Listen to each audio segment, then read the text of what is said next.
আসসালামু আলাইকুম রাহমাতুল্লাহ। সম্মানিত দিনী ভাই ও বোনেরা, আজকের এই ভিডিওতে সূরা লাহাব সহিহ শুদ্ধ করে আপনাদেরকে শেখানোর চেষ্টা করব ইনশাআল্লাহ। প্রিয় দর্শক, সূরাতুল লাহাব কুরআনুল কারীমের 30 নং পারায় অবস্থিত ছোট একটি সূরা, মাত্র 5টি আয়াত। সূরাটি আমরা অনেকেই পারি, আবার অনেকেই সহিহ শুদ্ধ করে পড়তে পারি না।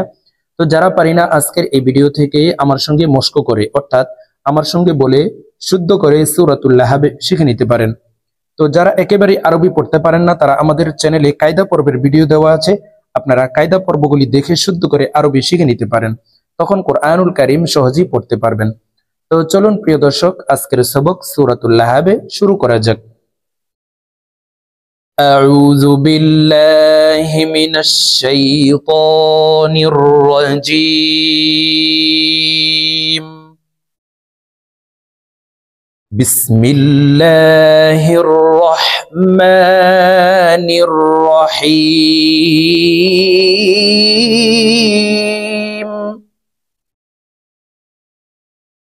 তাব্বাত ইয়াদা আবি লাহাবিন ওয়া তাব। প্রিয় দর্শক, আমি বানান করে আপনাদেরকে বলে দিচ্ছি, আপনারা আমার সঙ্গে বলে শিখে নিন। আমার সঙ্গে কয়েকবার বললেই সূরা লাহাবে মুখস্থ হয়ে যাবে এবং সহিহ শুদ্ধ উচ্চারণ হয়ে যাবে। তাবা জবর তাব, বা তা জবর বাত, তাব্বাত। প্রিয় দর্শক, বার উপরে একটি চিহ্ন দেখতে পাচ্ছেন, এই চিহ্নটির নাম হলো তাসদিদ। তাসদিদওয়ালা হরফ দুইবার উচ্চারণ করিয়া পড়িতে হয়, একবার পূর্বের হরকতের সঙ্গে আরেকবার নিজ হরকতের উচ্চারণ হবে। তো এখানে দেখুন, বার উপরে তাসদিদ আছে, এই কারণে এই বাটি পূর্বের হরকতওয়ালা তার সাথে একবার উচ্চারণ করে পড়ব। তারপরে দেখুন, এই বাটি আবার জজমওয়ালা তাকে ধরবে।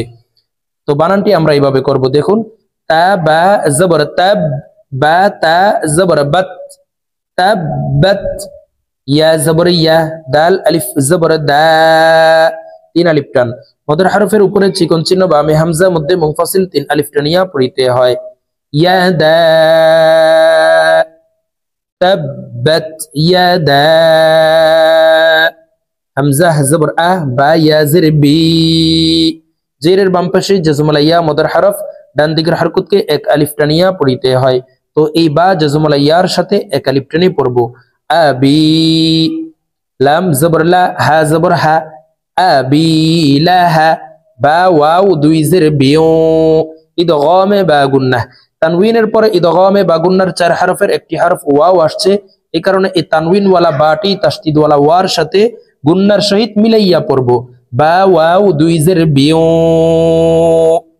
আবি লাহাবিও। ওয়াও জবর ওয়া, তা বা জবর তাব, ওয়া তাব, বা জবর বা, ওয়া তাব্বা। বাকে ওয়াকফের ক্ষেত্রে সাকিন করে ফেলবো। বা যেহেতু কলকলার হরফ, তাই নিচের দিকে ধাবিত করে বাকে সাকিন করতে হবে। তো প্রিয় দর্শক, দেখুন উচ্চারণটি এভাবে হবে, ওয়া তাব, ওয়া তাব, আবি লাহাবিও ওয়া তাব। সম্পূর্ণ আয়াত বলে দিচ্ছি, দেখুন, তাব্বাত ইয়াদা আবি লাহাবিন ওয়া তাব।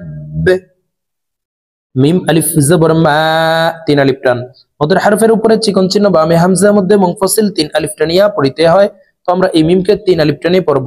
মিম আলিফ জবর মা, হামজা গাইন জবর আগ, নুন খারা জবর না। নুনের উপরে খারা জবর আছে, তাই এই নুন হরফকে 1 আলিফ টানিয়ে পড়ব। মা আগ না, মা আগ না। আইন নুন জবর আন, নুন সেকেন্ডের পরে ইজহারের 6 হরফের একটি হরফ হা আসছে, এই কারণে এই নুন সেকেন্ডকে গুন্নাহ ছাড়া স্পষ্ট করিয়া পড়ব, এখানে গুন্নাহ করা যাবে না। আইন নুন জবর আন, হা পেশ হু, আনহু। মা আগনা আনহু। মিম আলিফ জবর মা, লাম পেশলু, হা উল্টা পেশ হু। হার উপরে উল্টা পেশ আছে, তাই ঠোঁট গোল করে এই হাকে 1 আলিফ টেনে পড়ব। মালুহু, মা আগনা আনহু মালুহু। ওয়াও জবর ওয়া, মিম আলিফ জবর মা, ওয়া মা, জবরের বাম পাশে খালি আলিফ মদের হরফ, ডান দিকের হরকতকে এক আলিফ টানিয়া পড়িতে হয়। তো এই মিমকে এক আলিফ টানে পড়তে হবে। ওয়া মা, কাফ জবর কা, সিন জবর সা, ওয়া মা কাসা, বা জবর বা, বাকে ওয়াকফের ক্ষেত্রে সাকিন করে ফেলবো। বা যেহেতু কলকলার হরফ নিচের দিকে ধাবিত করে ধাক্কা দিয়ে সাকিন করব। ওয়া মা কাসাবে, মা আগনা আনহু মালুহু ওয়া মা কাসাবে, সিন জবর সা, ইয়া সাদ জবর ইয়াস, এই ইয়া জজমওয়ালা সাদ কে ধরবে। সায়াস, লাম খারা জবর লা, সায়াস লা, নুন আলিফ জবর না, র আলিফ দুই জবর রং, ইকফা গুন্না। তানউইনের পরে ইকফার 15টি হরফের ভিতরে একটি হরফ জাল আসছে, এই কারণে এই তানউইন ওয়ালা র কে নাকের ভিতরে লুকাইয়া গুন্নার সহিত পড়ব। তো দেখুন গুন্নাটি এইভাবে করব, না রং, সায়াসলা নারং, জাল আলিফ জবর জা, তা জবর তা, জাতা, সায়াসলা নারং জাতা, লাম জবর লা, হা জবর হা, লাহা, বা দুই জের বিন, লাহা বিন, বাকে ওয়াকফের ক্ষেত্রে সাকিন করে ফেলবো। বা যেহেতু কলকলার হরফ নিচের দিকে ধাবিত করে ধাক্কা দিয়ে সাকিন করব। লাহাবে, লাহাবে, সম্পূর্ণ আয়াত। সায়াসলা নারং যাতা লাহাবে, ওয়াও মিম জবর ওয়াম, র জবর র, ওয়াম র, হামজা জবর আ, ওয়াম র আ, তা পেশ তু, হা উল্টা পেশ হু, ওয়াম র আ তু হু। আমরা যদি এখানে ওয়াকফ করি তাহলে ওয়াকফের ক্ষেত্রে হাকে সাকিন করে ফেলতে হবে। তো শব্দটি এভাবে পড়তে হবে, দেখুন, ওয়াম র আ তু, ওয়াম র আ তু, হা মিম জবর হাম, ওয়াজিব গুন্না। হরকতের বামে নুনে মিমে তাসদিদ হইলে সর্ব অবস্থায় নাকের বাসি থেকে গুন্নাহ করিয়া পড়িতে হয়। তো এখানে দেখুন হরকতের বামে মিমের উপরে তাসদিদ আছে, এই কারণে এই হা তাসদিদওয়ালা মিমের সাথে 3 সেকেন্ড পরিমাণ গুন্নাহ করে ধরে রেখে পড়তে হবে। হাম,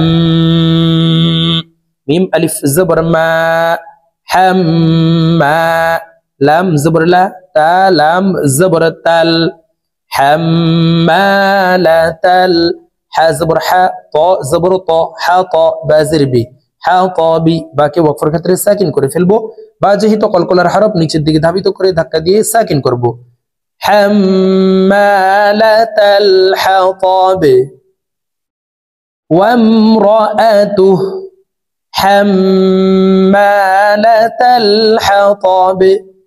প্রিয় দর্শক, আমরা যদি এখানে মিলিয়ে পড়ি তাহলে এভাবে পড়তে হবে, দেখুন, وامرأته حمالة الحطب وامرأته حمالة الحطب فيزر في জেরের বাম পাশে জজমালাইয়া মদের হরফ, ডান দিকের হরকতকে এক আলিফ টানিয়া পড়িতে হয়। তো এই ফা জজমালাইয়ার সাথে এক আলিফ টেনে পড়ব। ফি, জিম ইয়াজের জি, এখানেও এক আলিফ টান। জেরের বাম পাশে জজমালাইয়া মদের হরফ, ডান দিকের হরকতকে এক আলিফ টানিয়া পড়িতে হয়। ফি জি, দাল জের দি, হা আলিফ জবর হা, ফি জি দি হা, হা বা জবর হাবে, বা কলকলার হরফ নিচের দিকে ধাবিত করে ধাক্কা দিয়ে উচ্চারণ করব। হাবে, লাম মিম দুই পেশ লুম, হাবেলুম, মিম মিম জের মিম, মিম জবর বা, মিম মা, সিন জবর সা, দাল দুই জের দিন, দালকে ওয়াকফের ক্ষেত্রে সাকিন করে ফেলবো। দাল কলকলার হরফ, তাই নিচের দিকে ধাবিত করে ধাক্কা দিয়ে সাকিন করব। মিম মাসাদে, মিম মাসাদে, ফি জিদিহা হাবলুম মিন মাসাদ। প্রিয় দর্শক, আমি এখন সূরা লাহাব আপনাদেরকে এক টানে রিডিং বলে দিচ্ছি। তো আমি প্রথমে যেভাবে বানান করে শব্দে শব্দে ভেঙে ভেঙে অক্ষরে অক্ষরে বলে দিয়েছি, এভাবে শুদ্ধ করে শিখে তারপরে এক টানে রিডিং শিখে নেবেন। বিসমিল্লাহির রহমানির রহিম। تبت يدا أبي لهب وتب ما أغنى عنه ماله وما كسب سيصلى نارا ذات لهب وامرأته حمالة الحطب في جيدها حبل من مسد صدق الله العظيم.